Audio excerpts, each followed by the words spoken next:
Chapter 14.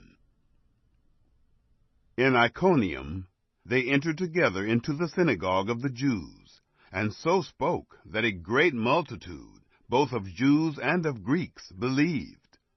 But the disbelieving Jews stirred up and embittered the souls of the Gentiles against the brothers. Therefore they stayed there a long time, speaking boldly in the Lord, who testified to the word of his grace, granting signs and wonders to be done by their hands. But the multitude of the city was divided. Part sided with the Jews, and part with the apostles. When some of both the Gentiles and the Jews, with their rulers, made a violent attempt to mistreat and stone them, they became aware of it, and fled to the cities of Lycaonia, Lystra, Derbe, and the surrounding region. There they preached the good news. At Lystra, a certain man sat, impotent in his feet, a cripple from his mother's womb, who never had walked. He was listening to Paul speaking, who, fastening eyes on him, and seeing that he had faith to be made whole, said with a loud voice, "Stand upright on your feet." He leaped up and walked. When the multitude saw what Paul had done, they lifted up their voice, saying in the language of Lycaonia, "The gods have come down to us in the likeness of men." They called Barnabas Jupiter, and Paul Mercury, because he was the chief speaker. The priest of Jupiter, whose temple was in front of their city, brought oxen and garlands to the gates, and would have made a sacrifice along with the multitudes.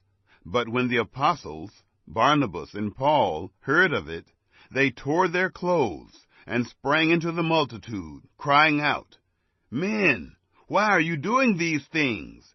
We also are men of like passions with you, and bring you good news, that you should turn from these vain things to the living God, who made the sky, the earth, the sea, and all that is in them, who in the generations gone by allowed all the nations to walk in their own ways.